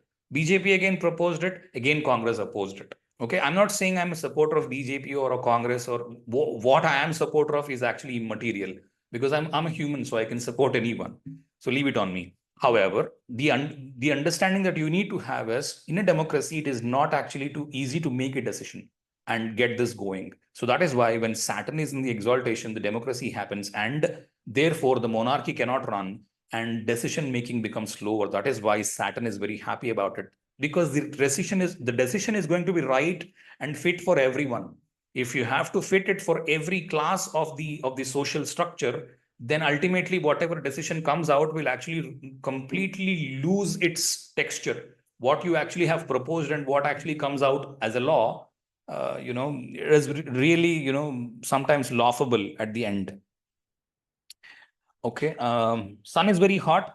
Saturn likes coldest places. Sun is reasonably quick to act. Okay. Sun is very predictable. Sun would say, look, I'm going to take so much time on a particular work, and he consistently delivers that work day after the day. However, Saturn is not such a kind of a person. He is looking either to make it very perfect. Okay, because Saturn likes perfection. So if you have to be a perfect man, you need Saturn as well. Okay, Saturn is a very, very, studious on being perfect. A very good Saturn will make you overly trying for perfection, and ultimately you are missing all your timelines. Okay. And because Saturn is more concerned about the comments the other people are making. Okay, and it has to be acceptable by everyone. Let me make this acceptable by everyone. And you make a statement, right? If 10 people like it, there will be 10 people to oppose it. They'll keep saying, look, what you said is wrong. And 10 people will keep saying, yes, what you said is right. You try to make any statement. Okay, there will always be for and opposing. It will be both. Okay. However, Saturn tries to accommodate majority of the people. Okay, there are 10 people. Okay, if I cannot convince all the 10, let me have the majority. 8 people would be there. Okay, I'll try to fix up for all the 10. At least I'll land up at 8. Okay, this is what Saturn is looking at. Okay, so is the delay. Sun is a very royal man, and Saturn is believing in trying to uplift the people at the at the bottom part of the chain. That's why he's living in the huts, or he's living in thatched houses where he's trying to help people. He's the son of Sun, but he wouldn't like to live in the royal palaces, and he always keeps himself untidy. Okay, that is the characteristic of Saturn, because he doesn't have money. He's a poor man. He cannot live by wearing branded clothes or branded shoes. He cannot have very good hygiene, etc. But Sun lives in the palaces. Sun is the remover of all the diseases. Okay, because that's the Atma Karaka, and the body is ruled by Sun. That is why he exalts in the first house. Okay, Saturn usually is an old man. In olden days, about 2,000-3,000 years ago, it was only the older people who got diseases. Never the people of the middle age, died or anything like that. Okay, I mean, this can be debatable. I'm not trying to say that this is truth. However, it should be ideal. The ideal thing is it should be the old people who should be dying. The young people should be living longer, right? That is how it should be. And why did the old people die? Because they got a disease. So older people are usually deceased, is what, or they are having ill health, is what usually said. So Saturn is termed as the Karaka for disease, but never take it in the true sense. So do not think that the other 8 planets cannot cause a disease.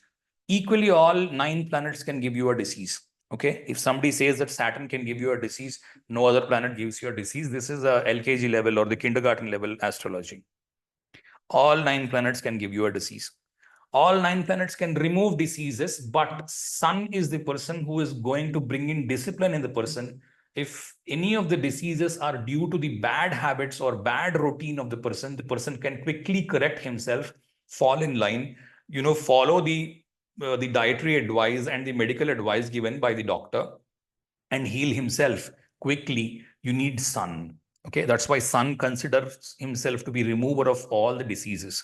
Sun also considers himself to be very great. Okay, he is the first man. I am the king. Okay, he has a huge amount of ego, and he thinks I'm important. Okay, you cannot disobey me. You cannot make a statement without considering me.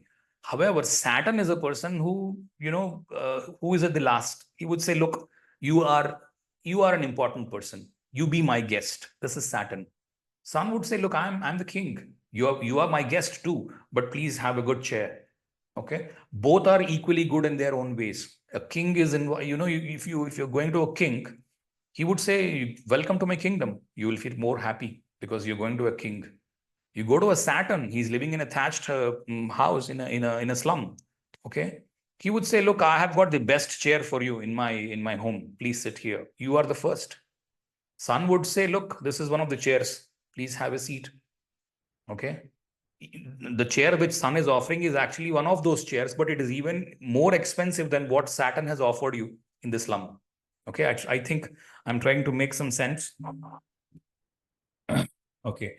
Now, because Saturn actually tries to respect everyone and keeps everyone ahead of him, and Saturn considers always, at the last himself. He tries to consider himself at the last. So Saturn tries to make feel others important. Okay, if let us suppose somebody came to a slum, Saturn, there is Saturn around. Okay. So what does Saturn do? He would actually give him, look, you are the best man. Please sit on the best chair. I'm going to give you the best drink in the whole slum.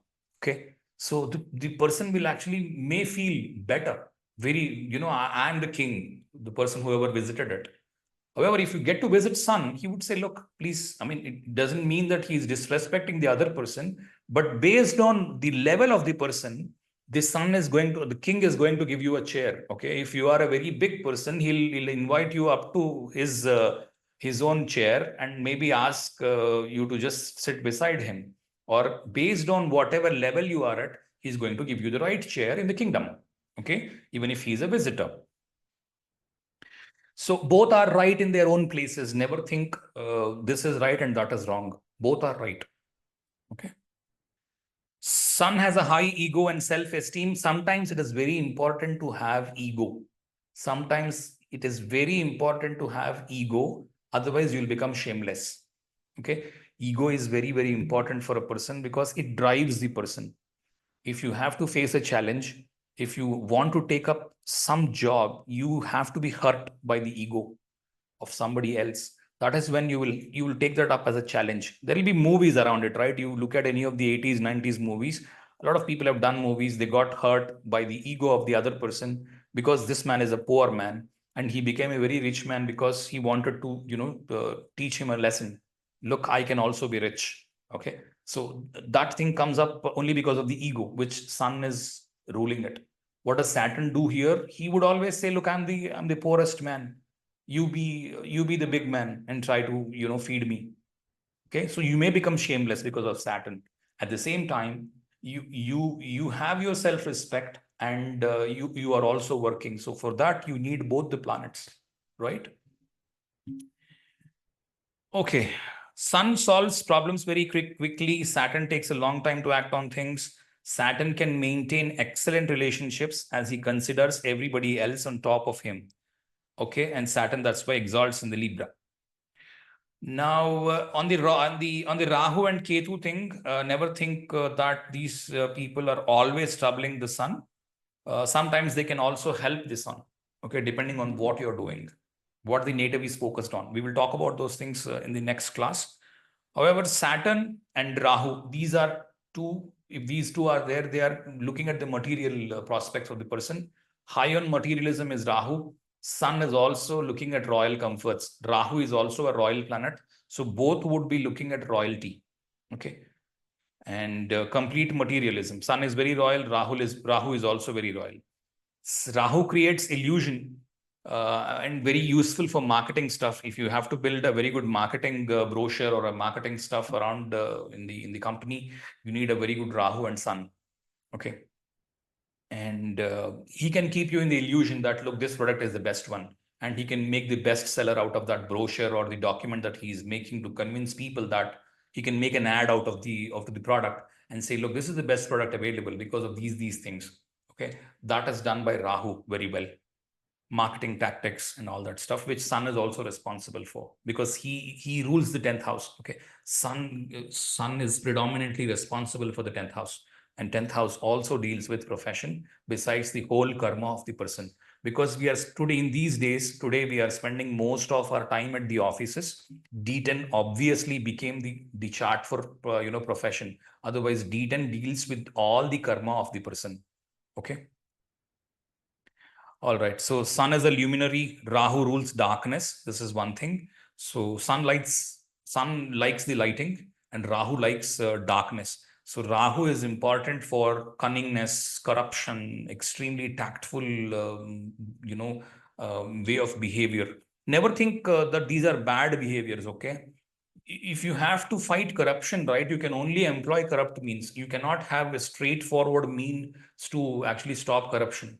Or if you have to sell a product today, you cannot have everything to be in black and white and say, look, my product cost is 10 rupees, I'm selling at 15 rupees. Nobody will buy it because people will think it is a cheap product.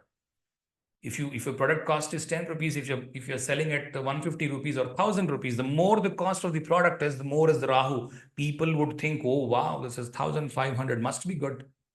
I can show you tenth and thousands of people who would buy because it's expensive. Okay, that is how the market is actually going. That is how the people are actually going. In the days to come, it will be more and more. Okay, because people are traveling towards Libra and Rahu and Saturn.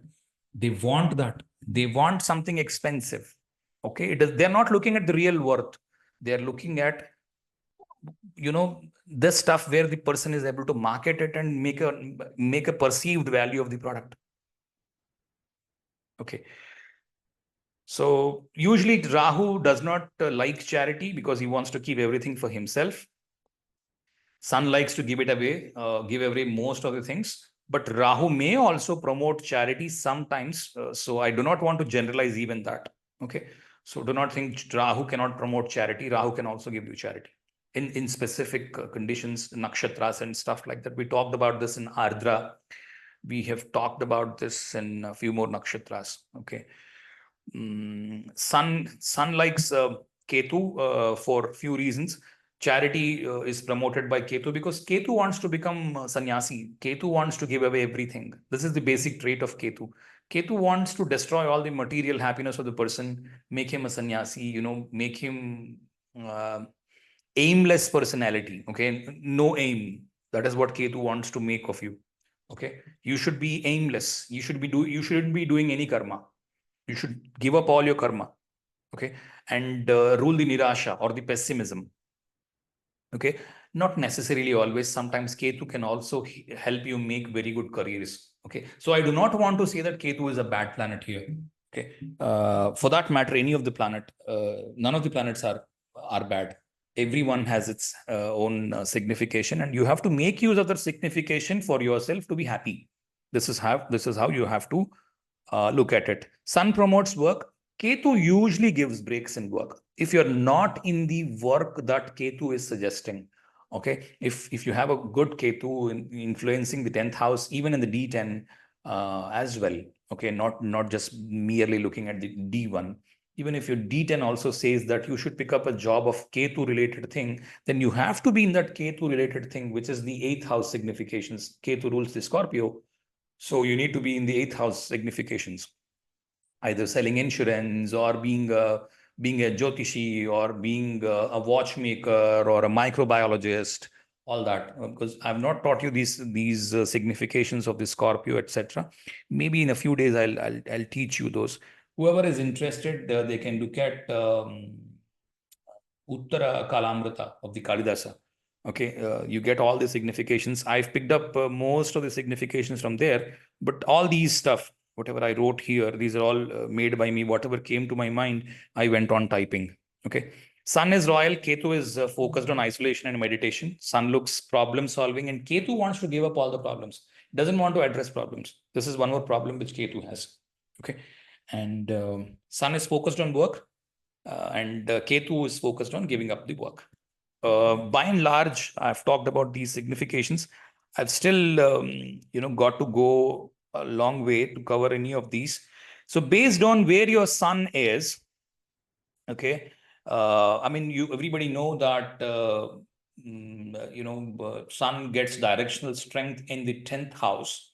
So irrespective of wherever your sun is, from whichever house sun is in the 10th house, that particular house gets directional strength from the sun, or there is huge light available in that Rashi. Okay.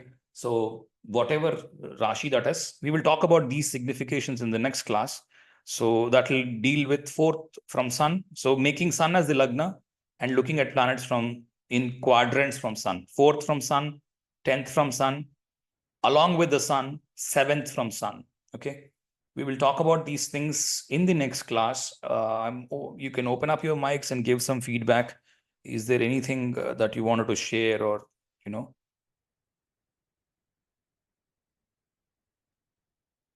So yes, I have a question actually. Yeah. Hello. Yes. Yes, sir. Could you please explain about the planetary war again? Is it like, you have mentioned sun's relationship with every other planet.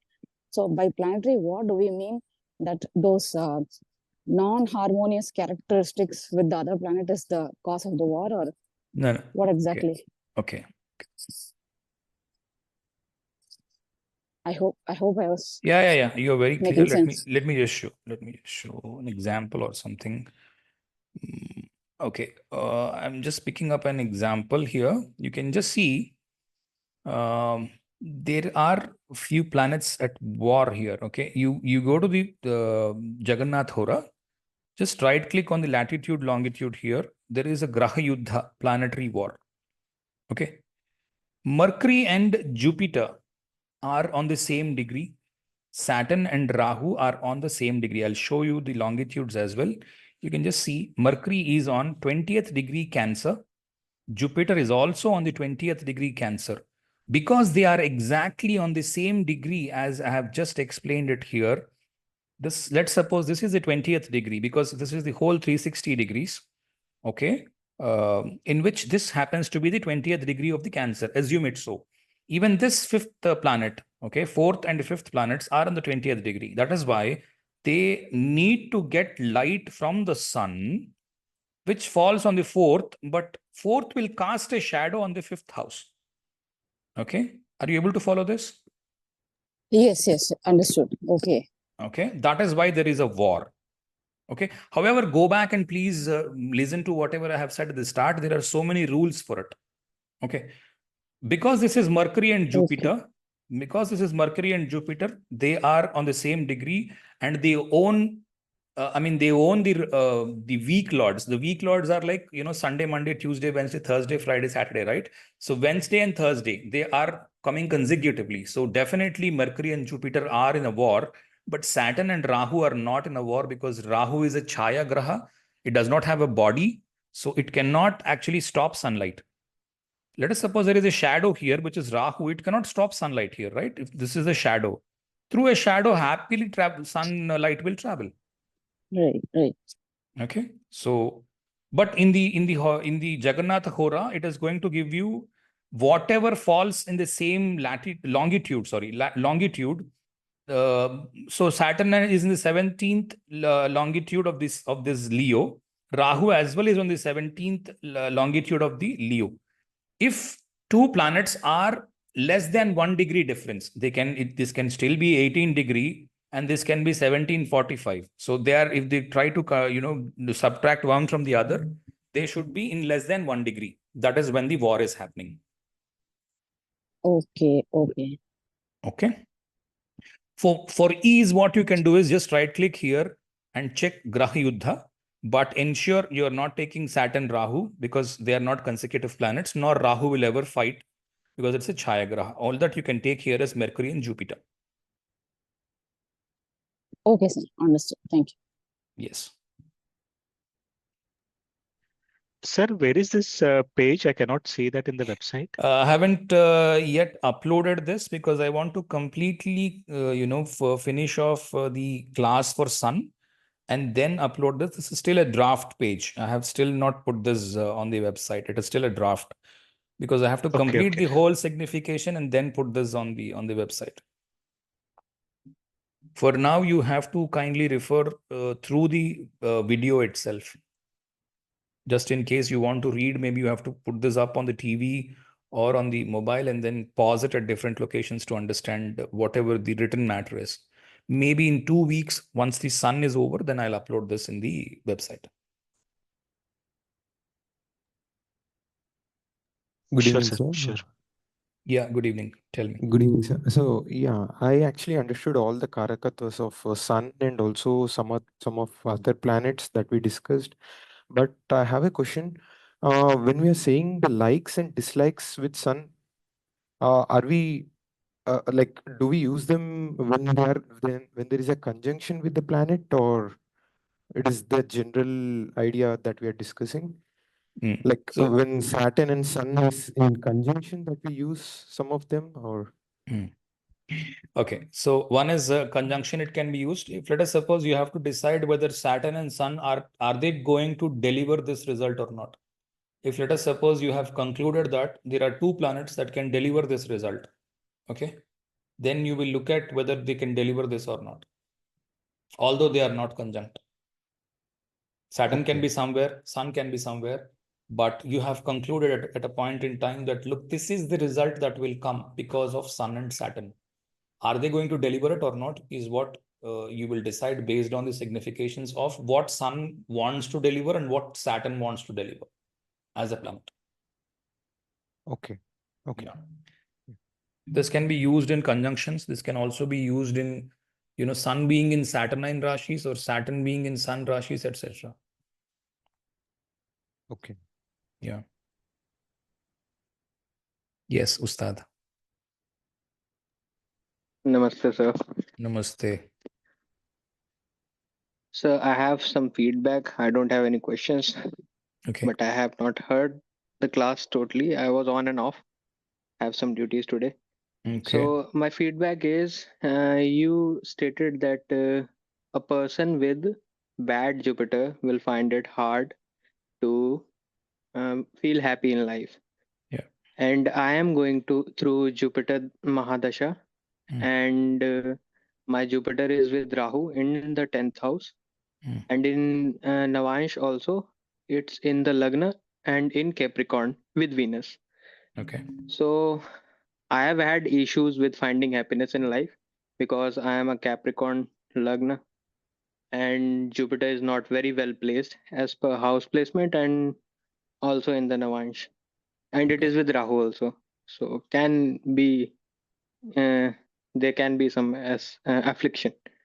So Okay. I have found it very hard to find happiness in life. Mm. And I have not been able to find the right advices at the right time.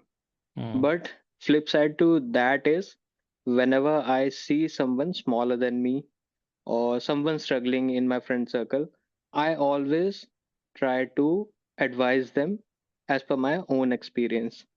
So Okay. so in that way, whenever I am able to help anybody who I find is in a similar position as I was in my past, that makes me feel happy. So that is so true. And a lot of other things also regarding Mercury matches because Mercury, I believe, is Karaka for Bua, Right. father sister. Yeah.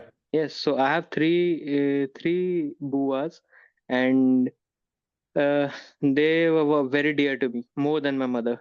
In my childhood, I was born and brought up by them. I mean, I was loved by them rather Okay. than my own mother. So that theme is very prominent, Mercury theme in my life, whatever you stated, although I'm forgetting what I actually wanted to say. So Mercury is very well placed in my life. And I was a very good hoarder in my childhood also. Whatever money I used to get, I used to collect. Yes, that was one feedback. So yes, you have very much demonstrated that any placement is not good or it is not bad. So with a Jupiter like me, which is with Rahu, creates a lot of confusion regarding my profession and almost every belief I have in my life. I always am confused. I will always have two opinions about it. But still, there is light. Like if you use the triads of the planets, Exactly. uh, yes, that's what I am saying. That you have put out very beautifully. Last class, I was not so connected, but this class, there were a lot of aha moments for me, most of us. I believe it would be there. So Okay. that was my feedback. Thank you, sir. Okay. But please hold for little more time till the time the whole sun is over, because you may have a pre-conclusive notions right now. There will be a lot of lot of things running around your mind. But I have not commented on any of your statements that you made of the Jupiter Rahu or anything, because we're not talking about Jupiter today. So I have left that for Jupiter's class. Let's talk about Jupiter on Jupiter's day. Okay. Okay, sir. I'm stating this for the ABC level only. Yeah, understood. It's not the higher level. मैं आपको गलत नहीं Yeah. कह रहा हूँ. I'm not saying that you're wrong.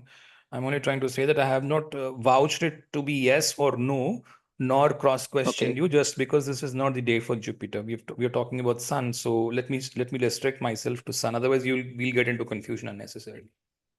Yeah, I stated this because Sun is in 10th from my I got your 10th thing. house. I got your thing. Yes, and Jupiter Rahu is in 10th. So I forgot to mention that. I got your thing. You told that. Okay. Okay. Is there anybody else?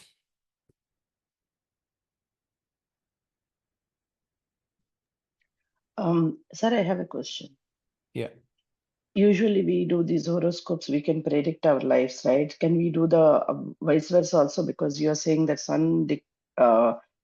telling about father. So depending on your life experiences or one person's whole life, we can say that, oh, father is good in his chart, like the other way around. Of course, father and the ninth lord. So are we able to say something about it? For example, if one's life, the father is too predominant, maybe he's doing the same job as parenting as other, but these kids are really obsessed with father than mother and very much into the father Yes. and worship him like God and obey him. Yes, And everything can be said. Everything can be said. If there is so same we can father, say that the sun is prominent, whether it is in a good way or bad way, that's a different thing, but sun is prominent in the charts. Can we say that? not necessarily. Sometimes the son may not look prominent, but the father may be controlling the whole thing. One thing is using the nakshatras, which I have talked about. Like the Aslesha, and Jeshtha can give you a father who is not very careful at home. Okay, and any Indra nakshatras to be ruling the ninth house, then you have and the Bharani, very, very concerned father, very strict father. Any Indra nakshatras, like the Chitra, from there itself, you can say that this father is a strict father.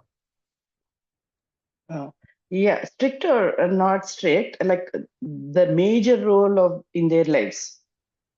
Major role in the life of the native from the father can be ascertained only after you examine the ninth lord in the Navamsha, and also the Navamsha Lagna onwards the ninth house. Okay, thank you. Yeah. So actually, I wanted to understand, because there are so many Karakatwas just for Sun, there are so many Karakatwas. Is there any way to actually see this in examples, like how to recognize the main prominent one, like given a It'll chart? come. It'll come. Okay. It'll come. Okay. We have not come till that level. It'll Okay. come. Okay. Wait Sure. for it. Yeah.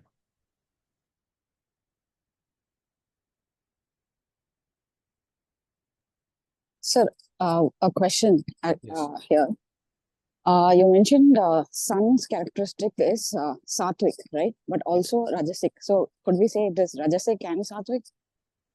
You must be knowing 80s kids, right? Get to know how 80s fathers were. If you're born between 70 and 80, or anybody over 40, 45 years now, get to know how their fathers were. That is how Sun is.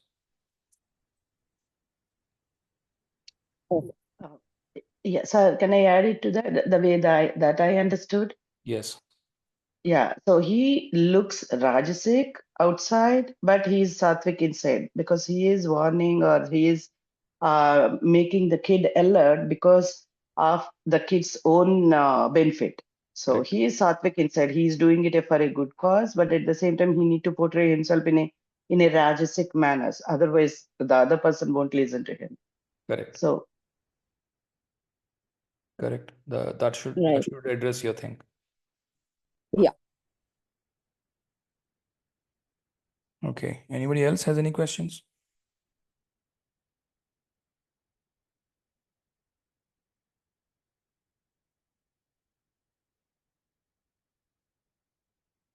Okay. Okay, next week we will talk about the quadrants from the sun, and then maybe a few more things about sun. I have not decided what to explain. And then finally we'll get to understand sun from different houses.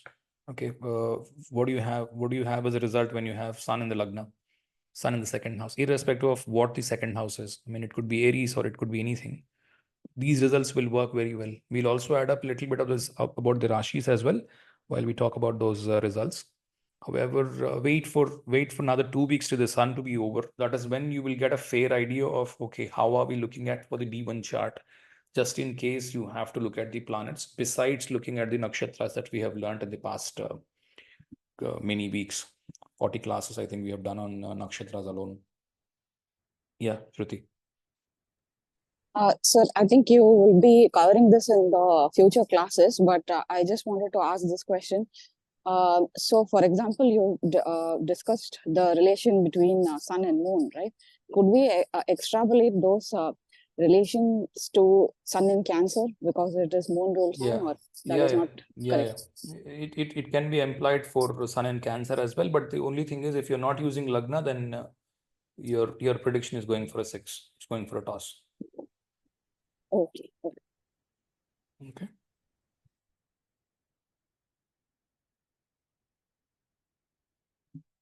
All right. Thank you so much. I believe there will be still more questions, but I would say just hold back for now. You will have most of them answered once we cover sun in different houses. Thank you so much. Bye-bye. Thank you. Thank you, sir. Thank you. Thank you, sir.